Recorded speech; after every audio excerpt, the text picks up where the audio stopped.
إن الحمد لله نحمده ونستعينه من يهده الله فلا مضل له ومن يضلل فلا هادي له أشهد أن لا إله إلا الله وأشهد أن محمدا عبده ورسوله أما بعد فقد قال الله تعالى في القرآن الكريم يا أيها الناس اتقوا ربكم الذي خلقكم من نفس واحدة وخلق منها زوجها وبث منهما رجالا كثيرا ونساء واتقوا الله الذي تساءلون به والأرحام إن الله كان عليكم رقيبا. புகழ் அனைத்தும் நம்மை படைத்து பரிபாலிக்கிற இறைவனுக்கே உண்டாவதாக. அன்பிற்குரிய அல்லாஹுவின் நல்லடியார்களே, தாய்மார்களே, சகோதர சகோதரிகளே, அல்லாஹ்விடத்திலே நன்மை எதிர்பார்த்தவர்களாக இறைவன் நமக்கு வழங்கி இருக்கிற ஜும்மா தொழுகையை நிறைவேற்றுவதற்காக இங்கே குழுமி இருக்கிறோம். இங்கே குழுமி இருக்கிற நம் அனைவர்கள் மீதும் அல்லாஹ்வின் அருளும் அன்பும் இறுதி வரை உண்டாவதாக என பிரார்த்தனை செய்து எனது ஜும்மா உரையை ஆரம்பம் செய்கிறேன். அன்பிற்குரிய அல்லாஹ்வின் நல்லடியார்களே, நாம் வாழக்கூடிய இன்றைய காலகட்டத்தில் ஏராளமான கொள்கை கோட்பாடுகள் இருந்தாலும் நம்மை படைத்த இறைவனால் ஏற்றுக்கொள்ளப்படுகிற ஒரு கொள்கையாக இஸ்லாமிய மார்க்கம் மட்டும்தான் இருக்கிறது. இன்றைக்கு உலகத்திலே நீங்கள் எடுத்து பாருங்கள், ஆன்மீக ரீதியிலே எத்தனையோ பல கொள்கைகள் இருக்கிறது, அரசியல் சார்ந்த எத்தனையோ பல சித்தாந்தங்கள் இருக்கிறது, பொருளாதார ரீதியிலே மனிதனை வழிநடத்தக்கூடிய தத்துவங்கள் என்று ஏராளம் இருக்கிறது. அதே போல நாம் வாழ்க்கை நெறியாக கடைபிடிக்கக்கூடிய இஸ்லாமிய மார்க்கமும் இருக்கிறது. இதுல அல்லாஹ் மறுமை நாளில் எதை ஏற்றுக்கொள்வான், எந்த அடிப்படையில் நடக்கக்கூடியவர்களுக்கு அல்லாஹ் மறுமை நாளில் நன்மையை தருவான்? ஒருவர் இஸ்லாத்தை கடைபிடிப்பது கிடையாது, இஸ்லாத்துல சொல்லப்படுகிற ஒவ்வொரு விஷயத்திற்கு முக்கியத்துவம் கொடுப்பது கிடையாது. இப்படி இல்லாமல் ஒருவர் இந்த உலகத்தில் வாழ்ந்தால் அவருக்கு அல்லாஹு தஆலா மறுமை நாள்ல சொர்க்கத்தை தருவானா? அது அவரை சொர்க்கத்துல கொண்டு போய் சேர்க்கக்கூடிய அளவிற்கு ஆக்குமா என்றால் நிச்சயம் அப்படி ஆக்காது. அப்ப நாம இந்த உலகத்துல இஸ்லாத்தை முறையாக கடைபிடித்தால்தான் அது மறுமை நாளில் இறைவனிடத்துல ஏற்றுக்கொள்ளப்படுகிற விஷயமாக இருக்கும். அதைத்தான் அல்லாஹ் தன்னுடைய திருமறையில் அழகாக குறிப்பிடுகிறான். இன்ன தீன இந்தல்லாஹில் இஸ்லாம். இறைவனிடத்திலே மார்க்கம் என்பது இறைவனால் இந்த மனித குலத்திற்கு கற்றுத்தரப்பட்டிருக்கிற இஸ்லாம் தான். இஸ்லாம் தான் அல்லாஹ்வால் ஏற்றுக்கொள்ளப்பட்ட வழிமுறையாக இருக்குமே ஒழிய அந்த இஸ்லாத்தை தாண்டி எதுவும் மறுமை நாளில் அல்லாஹ்விடத்தில் ஏற்றுக்கொள்ளப்படுகிற ஒன்றாக இருக்காது என்பதை அல்லாஹ் தன்னுடைய திருமறையில் அழுத்தம் திருத்தமாக குறிப்பிடுகிறார். அதே மாதிரி நமக்கு தூதராக அனுப்பப்பட்ட நபிகள் நாயகம் ஸல்லல்லாஹு அலைஹி வஸல்லம் அவர்களுக்கு அல்லாஹ் தஆலா சொல்லக்கூடிய மிக முக்கியமான ஒரு செய்தி. ஏன்னா ரசூலுல்லாஹி ஸல்லல்லாஹு அலைஹி வஸல்லம் அவர்களுக்கு முன்னாடி உள்ள இறை தூதர்களை எடுத்துக்கிடுங்களேன். அந்த இறை தூதர்கள் எல்லாம், நபிமார்கள் எல்லாம் அந்தந்த சமுதாய மக்களுக்காக மட்டும் தூதராக அனுப்பப்பட்டார்கள். அவங்க வாழக்கூடிய காலகட்டத்தில் அந்த சமுதாயத்தை வழி நடத்துவாங்க, அந்த சமுதாயத்திற்கு ஏகத்துவ கொள்கையை எடுத்து சொல்லுவாங்க. இன்னும் இறைவன் புறத்திலிருந்து என்னென்ன சட்டத்திட்டங்கள் வந்ததோ எல்லா சட்டத்திட்டங்களையும் அவங்களுடைய கூட்டத்திற்கு சொல்லுவார்கள். ஆனா அல்லாஹ் நமக்கு தூதராக அனுப்பி இருந்த ரசூலுல்லாஹி ஸல்லல்லாஹு அவங்க அப்படி வைக்கலையே. அல்லாஹ் ரசூலுல்லாஹி ஸல்லல்லாஹு அவங்களை மக்காவாசிகளுக்கு மட்டும்தான் தூதராக அனுப்பினான. மதீனாவுக்கு ஹிஜ்ரத் பண்ணி போனாங்களே, அந்த மக்காவிற்கும் மதீனாவாசிகளுக்கு மட்டும்தான் ரசூலுல்லாஹி ஸல்லல்லாஹு அவர்கள் தூதராக அனுப்பப்பட்டார்களா என்றால் நிச்சயம் கிடையாது.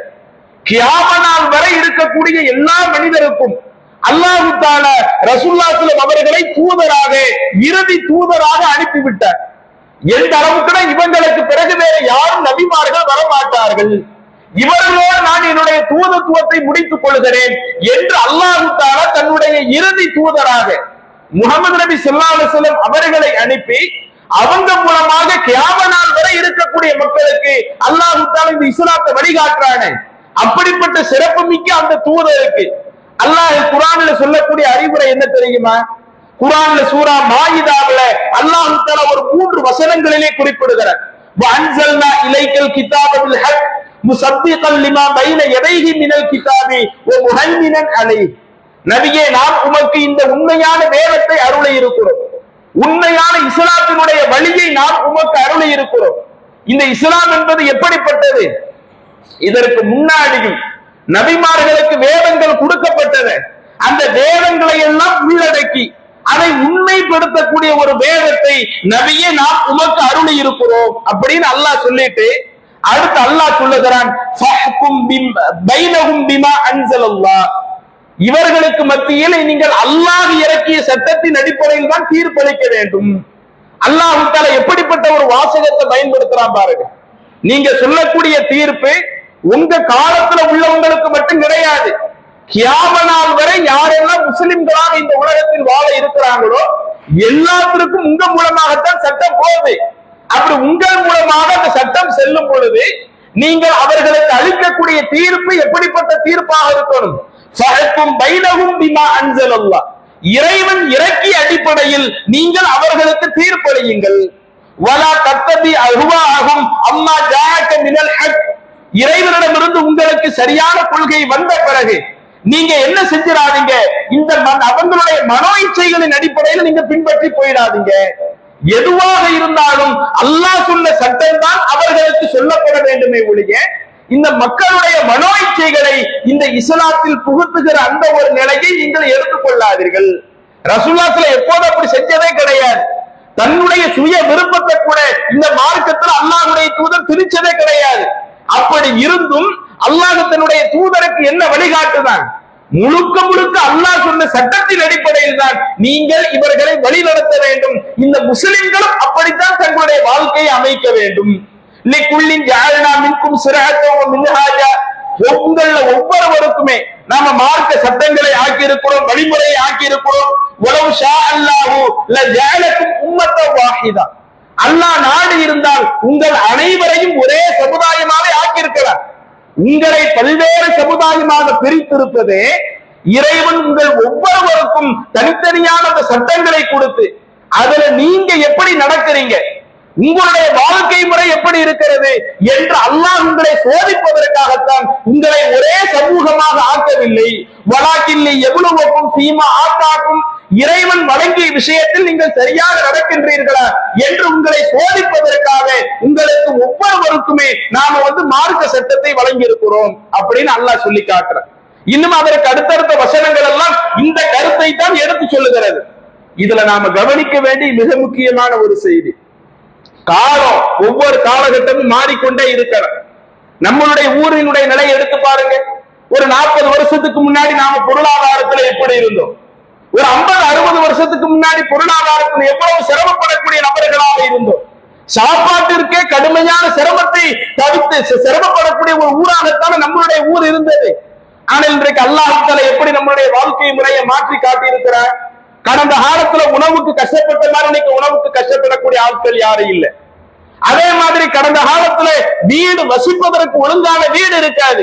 இன்னைக்கு நாம பெரிய பங்களாவாக கட்டி வசிக்காவிட்டாலும் நாம நம்மளுடைய வாழ்க்கைக்கு தகுந்த மாதிரியான ஒரு சின்ன அளவிலான ஒரு வீட்டை கட்டி அதுல வசிக்கக்கூடிய ஒரு வாய்ப்பை தந்திருக்கிறார்.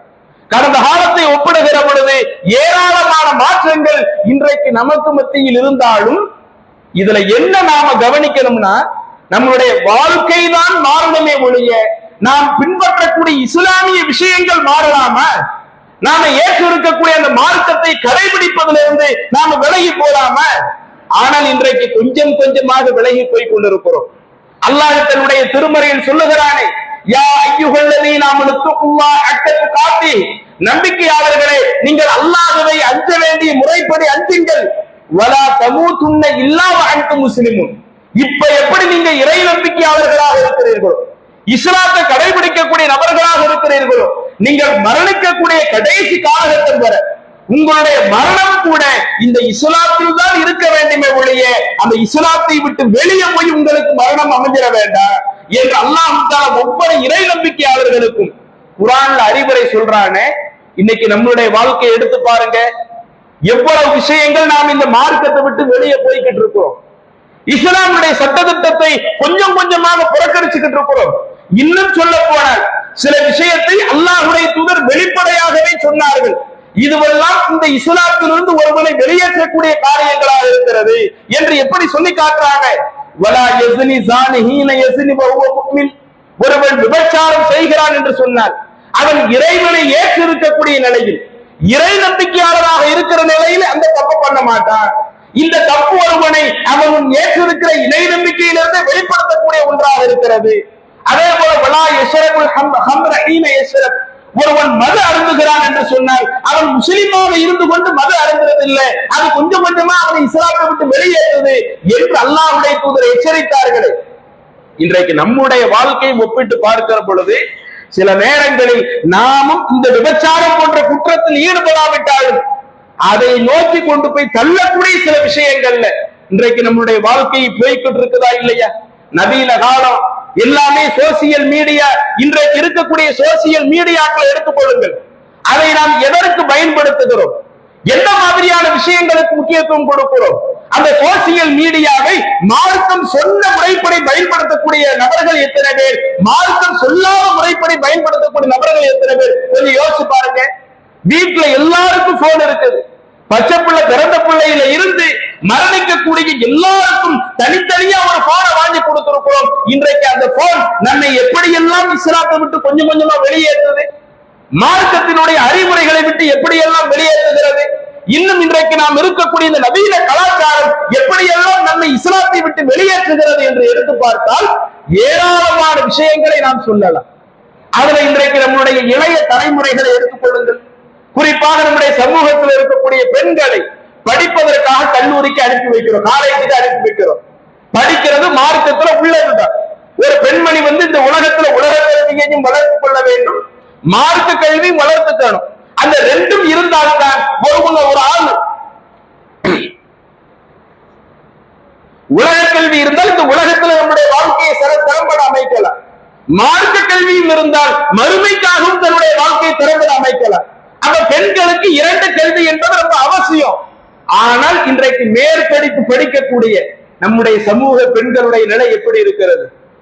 பஸ்ல போகக்கூடிய சூழலை பாருங்க, பஸ் ஸ்டாண்ட்ல நிக்கிறக்கூடிய அந்த சூழலை பாருங்க, காலேஜ்ல நடக்கக்கூடிய அந்த கூத்துகளை எல்லாம் பாருங்க.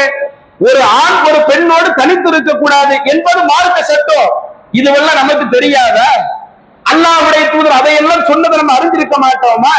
எந்த ஒரு ஆண் ஒரு பெண்ணோடு தனிச்சிருக்கிறாங்களோ அங்கே மூன்றாவதாக ஷைத்தான் இருக்கான் என்று அல்லாஹ்வுடைய தூதர் குறிப்பிடுறாங்களே.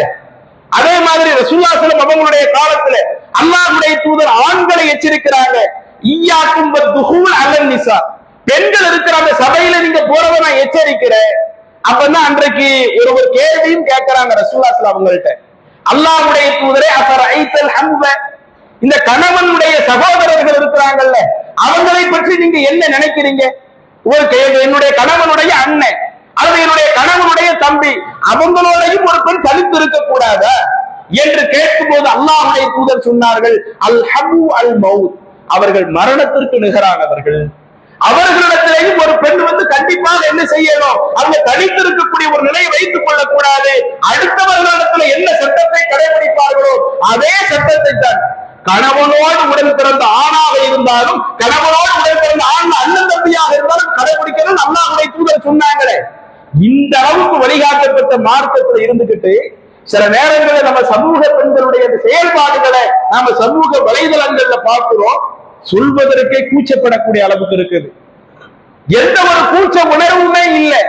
அல்லாஹ்வுடைய தூதர் சொன்னார்களே, அல் ஹயாஉ ஷுஅபத்தும் மினல் ஈமான், ஒருவர் வெட்கத்தை கடைபிடிப்பது அவருடைய ஈமானினுடைய ஒரு படித்தரங்கள். அந்த வெட்கத்தை கடைபிடிக்கிறது ஒண்ணு.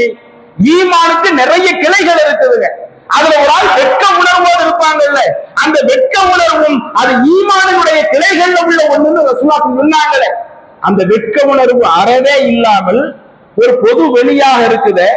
பொது வெளியில எப்படி நம்ம கூட படிக்கக்கூடிய ஒரு ஆளோடு அங்க நெருங்கி இருக்க முடியும்? அவனோட அருகில எப்படி உட்கார முடியும்? அவனை தொட்டு எப்படி விளையாட முடியும்? இன்றைக்கு அதுவெல்லாம் சர்வ சாதாரணமாக இருக்கிறது. நிறைய பெற்றோர்களுக்கு தெரிகிறது இல்லை. என் பிள்ளைய படிக்கத்தானே அனுப்பி இருக்கிறேன், மேற்படிப்பு படிக்கத்தானே அனுப்பி இருக்கிறேன், BA BSc போன்ற அந்த படிப்புக்காகத்தான் என்னுடைய மகளை அனுப்பி இருக்கிறேன் என்று நாம நினைக்கிறோம். ஆனால் இன்றைக்கு நம்முடைய சமூக பெண்கள் சில ஆட்கள் போகக்கூடிய எல்லா ஆட்களையும் குறை சொல்லல, ஆனால் இன்றைக்கு நம்ம சமூகத்தில் உள்ள சில ஆட்கள் இப்படி நடப்பார்கள் என்றால் அப்ப காலம் எப்படி நம்மளை மாத்திருச்சு பாருங்க. ஆனா இதே பெண்கள் சமுதாயம் தான் ஒரு கட்டத்துல எப்படி இருந்தாங்க? சரியான வசதி இல்லாத அந்த காலத்திலேயும், சாப்பாடுக்கு வழி இல்லாத அந்த காலத்திலேயும், வீட்டுக்கு யாராவது வெளியாட்கள் வந்துட்டாங்கன்னு வைங்க, வீட்டுல இருக்கிறத சின்ன அறையாகத்தான் இருக்கும். அந்த ஆள் வீட்டுக்குள்ள வந்து இருந்துட்டாங்கன்னா ஒதுங்கிறதுக்கு இடம் இல்லாம சமயக்கட்டுல போய் உட்கார்ந்து இருப்பாங்க.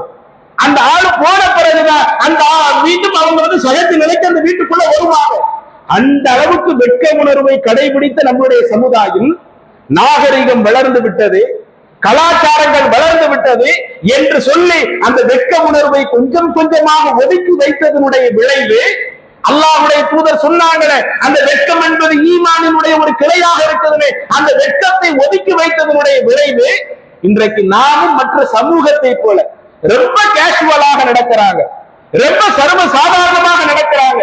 ஒரு அந்நிய பெண்ணிடத்துல எப்படி நடக்கணும், ஒரு அந்நிய பெண் அந்நிய ஆணிடத்துல எப்படி நடக்கணும் என்ற சட்டத்தையும் கடைபிடிக்காமல் இன்றைக்கு நம்முடைய வாழ்க்கை போய் கொண்டிருக்கிறது. அப்ப இப்படி நாம் போய் கொண்டிருந்தால் நம்முடைய மறுமை நிலை என்ன? அல்லாஹ் கேட்க மாட்டானா? உங்களுக்கு நான் இஸ்லாத்தை கொடுத்தேனே, அந்த இஸ்லாத்துல இந்த மாதிரியான போதனைகளை எல்லாம் சொல்லி இருந்தேனே, நான் சொல்லி இருந்த பிறகும், என்னுடைய தூதர் உங்களுக்கு வழிகாட்டிய பிறகும், அந்த வழிகாட்டுதல் உங்களுக்கு கிடைத்த பிறகும் எதற்காக அதை நீங்க கடைபிடிக்கல என்று மறுமை நாளில் அல்லாஹ் தஆலா நம்மளிடத்துல ஒரு கொஸ்டின் கேட்டாங்கன்னா என்ன பதில் வச்சிருக்கிறோம்? அது அங்க போய் ஏதாவது தப்பிச்சிட முடியுமா? அல்லாஹ்ட்ட ஏதாவது காரணங்களை சொல்லி தப்பிச்சிட முடியுமா? அப்ப இன்றைக்கு இது போன்ற எந்த மறுமை சிந்தனை இல்லாம, முறையான அந்த இறையச்சம் இல்லாமல் இன்றைக்கு நம்முடைய சமுதாயம் இன்னைக்கு இஸ்லாத்தையே விட்டு விட்டு போகக்கூடிய நிலைகள்ல பார்த்துக்கிட்டு இருக்கிறோமே, இதுல இருந்து நாம மீண்டு வரணும். அதே போல நம்ம சமூகத்தில் இருக்கக்கூடிய இளைஞர்கள், ஆண்களை எடுத்துக் கொள்ளுங்கள். நம்மிடத்துல இருக்கிற பிரச்சனை என்ன? நாம் கையில் வைத்திருக்கக்கூடிய அந்த போனு, அது நம்மை ஒரு தனிமையான உணர்வுக்கே கொண்டு போய்விட்டது. ஆரம்பத்துல எல்லாம் எப்படி இருப்போம்? குடும்பத்துல எல்லோரோடும் கலந்து இருப்போம். அம்மாட்ட நல்லா பேசுவோம், அத்தாட்ட நல்லா பேசுவோம், கூட பிறந்தவங்கள்ட்ட நல்லா பேசுவோம். வீட்டுக்கு ஏதேனும் உதவினா நாம இருந்ததை செய்யக்கூடிய நபர்களாக இருந்திருப்போம். அந்த அளவுக்கு இந்த போன் நம்ம கையில வர்றதுக்கு முன்னாடி நம்மளுடைய வாழ்க்கை குடும்பத்திற்குள்ள ஒரு சரியான ஒரு குடும்ப உறுப்பினராக வைத்திருந்தது. ஆனா இன்றைக்கு இந்த போன் நம்மளை எப்படி ஆக்கிடுச்சு? குடும்பத்துல நேரம் ஒதுக்குறோமா? பெற்றோருக்கு பணிவிடை செய்யறதுக்காக நேரம் ஒதுக்குறோமா? வீட்டில் இருக்கக்கூடிய அலுவல்களை நிறைவேற்றுவதற்காக நம்ம நேரம் ஒதுக்குறோமா? ஏன் ரசூலுல்லாஹி ஸல்லல்லாஹு அலைஹி வஸல்லம் நடந்து காட்டல? அல்லாஹ்வின் தூதர் ஒரு பெரிய தலைவராக இருந்தாங்க இல்லைங்க, மக்களுக்கு வழிகாட்டக்கூடிய ஆன்மீகத்திற்கும் அல்லாஹ்வுடைய தூதர் தலைவராக இருந்தாங்க. மதீனாவை ஆளக்கூடிய ஆட்சியாளராகவும் அல்லாஹ்வுடைய தூதர் இருந்தாங்க. இப்படி இரண்டு பெரிய பொறுப்புகள் கிடைக்கும் ரசூலுல்லாஹி ஸல்லல்லாஹு அலைஹி வஸல்லம் அவர்கள் தன்னுடைய வீட்டிலே எப்படி நடந்து கொள்வார்கள், தன்னுடைய மனைவியர்களிடத்துல எப்படி நடந்துக்குவாங்க, ரசூலுல்லாஹி ஸல்லல்லாஹு அலைஹி வஸல்லம் வாழ்க்கை எடுத்து பாருங்க. அதுல பல செய்திகளை நாம பார்க்கலாம். வீட்டுல ஏதேனும் வேலைகள் இருந்தாலும் அந்த வேலைகளையும் எடுத்து போட்டு செய்யக்கூடியவர்களாக அல்லாஹ்வுடைய தூதர் இருந்தார்கள் என்று நிறைய செய்திகளை பார்க்கிறோமே. அப்ப இப்படி ரசூலுல்லாஹி ஸல்லல்லாஹு அலைஹி வஸல்லம் அவர்கள் குடும்பத்துல சிறந்த முறையில் நடந்து காட்டியிருக்கிறாங்க என்ற ஒரு முன்மாதிரி நமக்கு கிடைச்சும், இன்றைக்கு இருக்கக்கூடிய இளைஞர்கள் கையில போனை கொடுத்து அவங்களுக்கு அந்த போனுக்கான ரீசார்ஜ், நெட் ரீசார்ஜ் பண்ணி விட்டா போதும், நேரம் போறதே தெரிய மாட்டேங்குது. நைட்டு 10 மணி வரை எங்கேயாவது ஊருக்கு முக்குல உட்கார்ந்து அவங்க வந்து அந்த போனையே பார்த்து கொண்டிருக்கிறார்கள். அந்த போனை நாம எதுக்கு பயன்படுத்துறோம்? அது மார்க்கம் சொன்ன வழிக்கு தான் பயன்படுத்தி இருக்கிறோமா? கொஞ்சம் யோசிச்சு பாருங்க. அவ்வளவு நேரம் உட்கார்ந்து ஒவ்வொரு நாளும் போனை பார்க்கிறோம்ல, எனக்கு 2 ஜிபி கூட பத்தமா இருக்குது, 3 ஜிபி கூட எனக்கு பத்தமா இருக்குது என்கிற அளவிற்கு ஒவ்வொரு நாளும் போனிலேயே மூழ்கி கிடக்கிறோமே, நாம் அந்த போனிலே அதிகமாக எதில் மூழ்கி கிடந்தோம்? எத்தனை பேர்கிட்ட பேசுறதுக்காக அந்த போனை பயன்படுத்தணும்?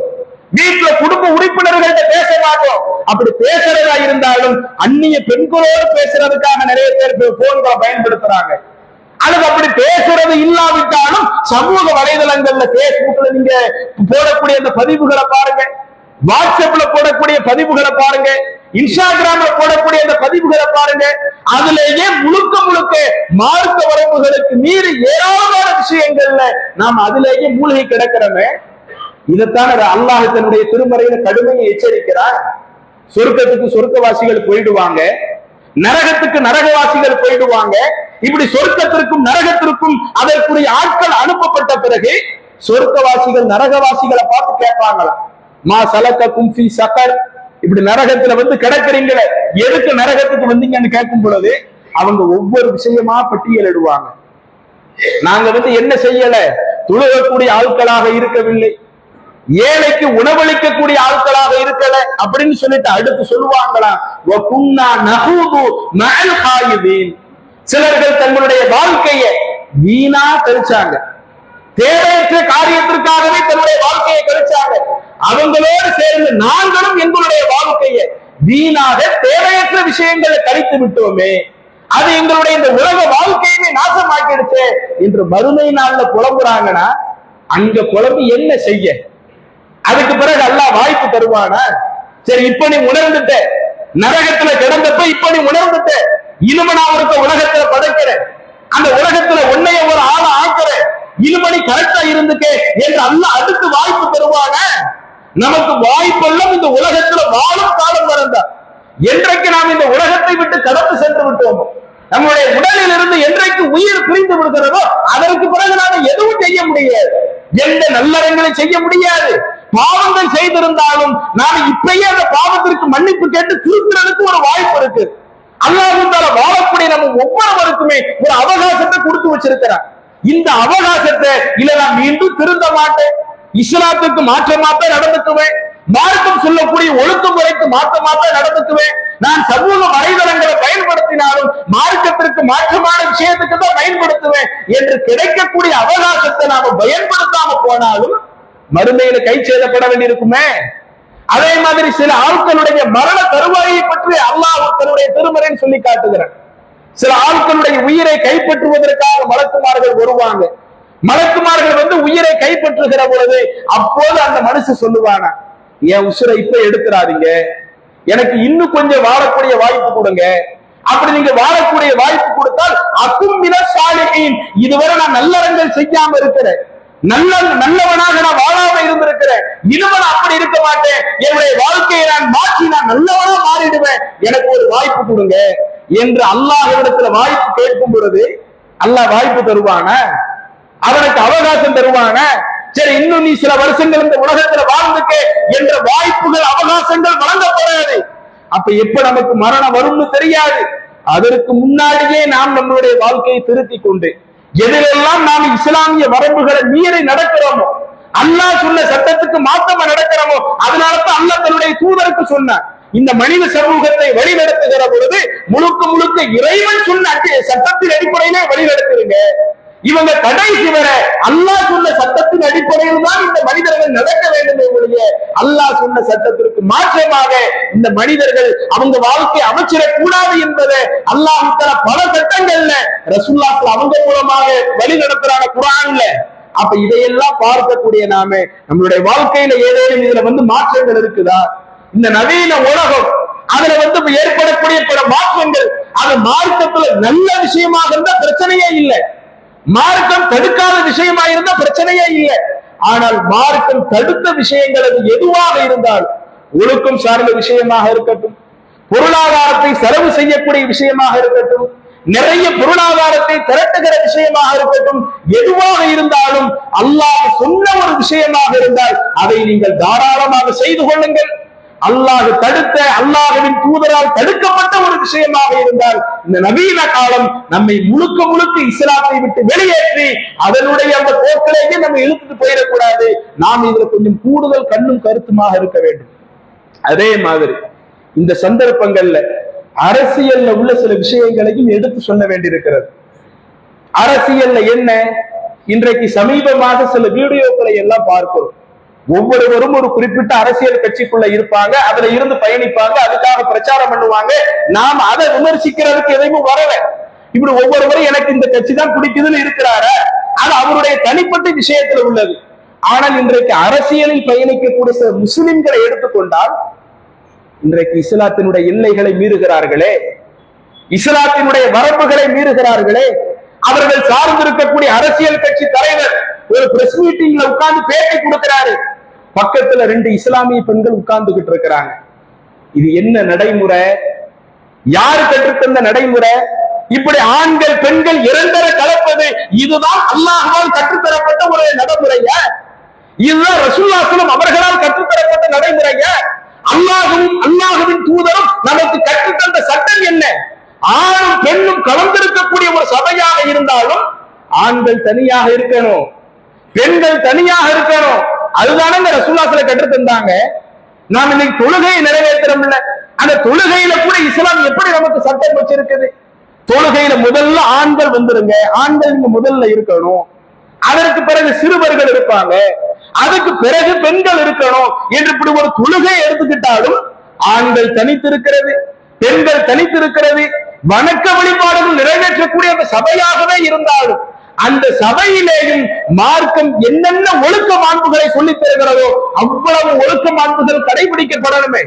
இப்படி கற்றுத்தரப்பட்ட மார்க்கத்தில் இருந்து கொண்டு எங்களுடைய கட்சியினுடைய தலைவர் பேட்டி கொடுக்கிறாருன்னு சொல்லி அவருக்கு பக்கத்துல எந்த கூச்ச உணர்வும் இல்லாம, எந்த வெட்க உணர்வும் இல்லாம 2 பெண்கள் இருப்பார்களே, ஆனால் அப்ப நாம எந்த அளவுக்கு இஸ்லாத்தை கடைபிடிக்கிறோம்? நீங்க ஒரு அரசியல் சார்ந்த கட்சியாக இருக்கிறீங்க, அது ஒரு தனி போங்கு.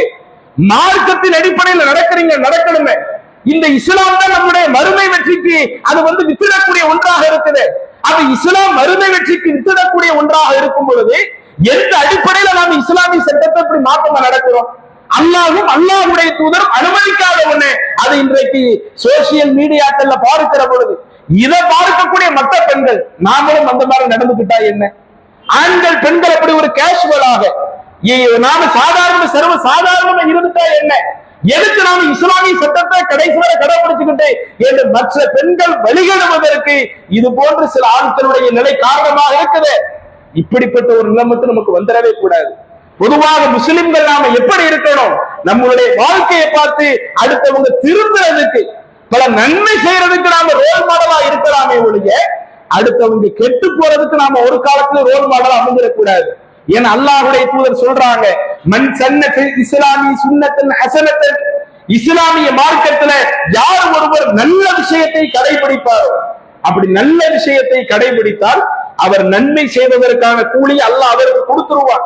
அவரை பார்த்து அடுத்தவங்க அந்த நன்மையை பார்த்து செய்யறாங்கன்னு வைங்க, அவங்க செய்யக்கூடிய நன்மையினுடைய பங்கு மற்றவர்களுக்கு போனாலும் அவங்களுக்கு நன்மைக்கு ஒரு காரணமா இருந்ததுனால அந்த ஆரம்பத்தில் இருந்த நபருக்கும் அந்த நன்மையினுடைய பங்கு வரும் என்று சொன்ன அல்லாஹ்வுடைய தூதர் அதே நபிமொழியில் அடுத்து சொல்லுகிறார்கள், மன் சன்ன ஃபில் இஸ்லாமி சுன்னத்தன் ஸய்யிஅத்தன், யார் ஒரு கெட்ட நடைமுறையை மற்றவர்களுக்கு எடுத்து காட்டுறாங்களோ அவங்க செஞ்ச தீமைக்குரிய பங்கு அல்லாஹ்வுத்தால எழுதிடுவான். அவங்களை பார்த்து அடுத்தவங்களும் கெட்டு போனா அவங்களுக்கு அந்த தீமையினுடைய பங்கு கிடைக்கிற மாதிரியே அடுத்தவங்களை வழிகெடுத்த அந்த ஒரு பாவம், ஒரு தவறான செய்தி அடுத்தவங்களுக்கு கற்றுக் கொடுத்த அந்த ஒரு பாவத்தை அல்லாஹ்வுத்தால யார் தவறை சொல்லிக் கொடுக்கக்கூடியவராக இருக்கிறார்களோ அவங்களுக்கு அந்த நன்மையை அல்லாஹ்வுத்தால வைத்துக் கொண்டே இருப்பான் என்று ரசூலுல்லாஹ் சொன்னாங்களே. எனது அருமை இஸ்லாமிய சமூகமே, இதுல கொஞ்சம் சிந்திச்சு பார்த்துக்கிடுங்க. நாம் இன்றைக்கு நவீன காலத்திலேயே முழுக்க அப்படியே இறங்கி இஸ்லாத்தினுடைய ஒவ்வொரு சட்ட திட்டங்களையும் நாம பின்பற்றாமல் இருப்பதை விட இந்த நவீன காலம் என்பது நான் இஸ்லாத்தை கடைபிடிப்பதற்குத்தான். ஏன்னா இஸ்லாம் 1400 வருடங்களுக்கு முன்பாக அல்லாஹ்வின் தூதருக்கு தரப்பட்டிருந்தாலும் அந்த காலத்துல உள்ளவங்களுக்காக மட்டும் அல்லாஹ் இந்த இஸ்லாத்தை தரவில்லை. இந்த இஸ்லாம் என்பது கியாம நாள் வரை இருக்கக்கூடிய எல்லா மக்களுக்குமானது என்பதை உணர்ந்து எப்போதெல்லாம் நம்ம அந்த மார்க்கத்திற்கு மாற்றமாக இந்த நவீன உலகம் நம்மை கொண்டு போய் தள்ளுகிறதோ அப்போதெல்லாம் நம்முடைய வாழ்க்கையை சீர்தூக்கி பார்த்து சிந்தித்து பார்த்து அது போன்ற விஷயங்கள் இருந்து விலகி நாம் வாழக்கூடிய கடைசி காலகட்டம் வரை இஸ்லாத்தினுடைய போதனையிலேயே வாழ்ந்து இஸ்லாத்தினுடைய போதனைகளிலேயே மரணிக்கக்கூடிய ஒரு பாக்கியத்தை அல்லாஹ் நம் அனைவருக்கும் தருவானாக என கேட்டுக்கொண்டு எனது முதல் உரை நிறைவு செய்கிறேன். அஸ்ஸலாமு அலைக்கும் வரஹ்மத்துல்லாஹி வபரகாத்துஹு.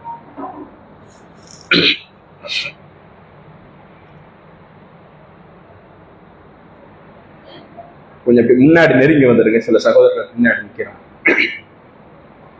அன்பிற்குரிய அல்லாஹ்வின் நல்லடியார்களே, சகோதரர்களே, இஸ்லாமிய மார்க்கம் என்பது இது எல்லா காலத்திற்கும் ஏற்ற ஒரு மார்க்கமாகத்தான் அல்லாஹ் தஆலா இந்த இஸ்லாத்தை தந்திருக்கிறான் என்பதையெல்லாம் நாம் முதலாவது உரையிலே பார்த்தோம்.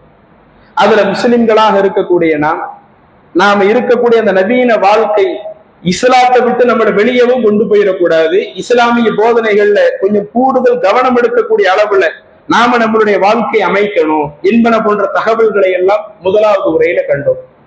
அதனுடைய தொடர்ச்சியாக இந்த உலகத்துல நாம இருக்கும் பொழுது நம்மளுடைய வாழ்க்கையில 2 முக்கியமான விஷயங்கள்ல நாம கூடுதல் கவனம் எடுக்க வேண்டும்.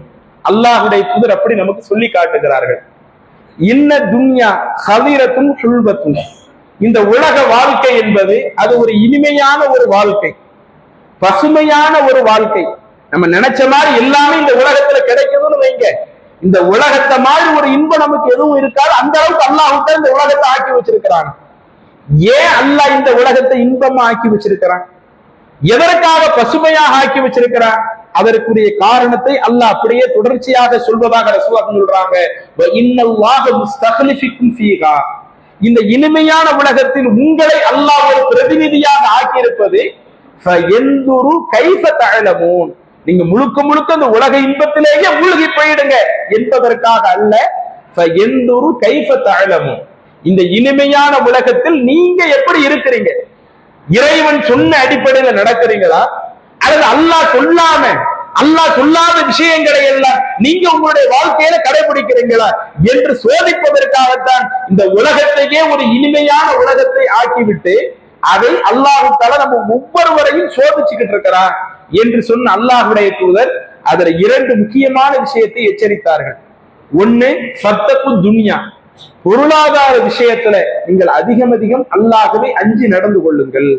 ஏன்னா கையில காசு கிடைக்க கிடைக்க அதுல ஒரு ஆளு வந்து சுகம் கண்டுட்டோம்னு வைங்க, மார்க்கத்திற்கு மாற்றமான விஷயமா இருந்தாலும் எனக்கு காசு வந்தா போதும், எனக்கு வருமானம் வந்தா போதும், அது அல்லாஹ் தடுத்த வட்டியா இருக்கட்டும், இறைவன் தடுத்த எந்த ஒரு விஷயமா இருக்கட்டும், எனக்கு கை நிறைய காசு வருது இல்ல, அது இந்த உலகத்துல நான் ஆண்டு அனுபவிக்கிற அளவுக்கு ஒரு பெரிய ஒரு சந்தோஷத்தை எனக்கு தருதில்லை என்ற அந்த பொருளாதாரம் என்பது ஒரு மனிதனுடைய வாழ்க்கையை அதுல பாதாளத்துல மார்க்க அடிப்படையில கொண்டு போய் தள்ளிடும். எனவே அந்த பொருளாதார விஷயத்தில் அல்லாஹ்வை அஞ்சிக் கொள்ளுங்கள். அடுத்து இரண்டாவது சொன்னார்கள் வத்தக்கும் நிசா, பெண்கள் விஷயத்திலேயும் நீங்கள் அதிகம் அல்லாஹ்வை அஞ்சிக் கொள்ளுங்கள். என உங்களுக்கு முன்னாடி உள்ள பனி இஸ்ரவேல் சமுதாயம் அவங்களுக்கு வந்த முதலாவது சோதனையே கானத் ஃபின் நிசா, அது அந்த ஒழுக்க ரீதியில பெண்கள் விஷயமாக இருந்தது என்று அல்லாஹ்வுடைய தூதர் சொன்னார்களே. அப்ப அந்த ஒழுக்க ரீதியிலான ஒண்ணும் அது நமக்கு இந்த உலகத்துல ஒரு சோதனையாகத்தான் இருக்கிறது. ஆண்கள் நமக்கு சொல்லப்பட்ட அந்த ஒழுக்க மாண்புகள் எல்லாத்தையும் ஒழுங்கா கடைபிடிக்கிறோமா? அதே போல பெண்கள் நமக்கு சொல்லப்பட்ட ஒழுக்க மாண்புகள் எல்லாத்தையும் ஒழுங்கா கடைபிடிக்கிறோமா? ஏன்னா அதுல கண்டிப்பாக சோதனை இருக்கிறது என்று அல்லாஹ்வுடைய தூதர் சொன்னதுனால இதையெல்லாம் நாம நம்முடைய வாழ்க்கையில அந்த பொருளாதார விஷயத்தையும் ஒழுக்க விஷயத்தையும் ஒவ்வொரு நாளும் சீர்தூக்கி பார்த்து என்றைக்கு அதிலே தவறளிக்கக்கூடிய அளவுக்கு நம்மளுடைய உள்ளம் இருக்குதோ உடனே நாம திருத்திக் கொண்டு, ஏன்னா அந்த இறை நம்பிக்கையாளர்களை பற்றி அல்லாஹ் சொல்லும் பொழுது அந்த இறை நம்பிக்கையாளர்கள் சைத்தான்களிலிருந்து ஒரு கூட்டமே வந்து அவங்களை வழிகெடுக்க நினைச்சாங்க. அவங்க வழிகெட்டு போக மாட்டாங்க. ஏன்னா அவங்க வந்து சுதாகரித்துக் கொள்வார்கள். என்னை சைத்தா வழிகெடுக்கிறான், தவறான பாதையில கொண்டு போக பார்க்கிறான் என்று சுதாகரித்து அவர்கள் கண் விழித்துக் கொள்வார்கள் என்று அல்லாஹ் சொல்றானே.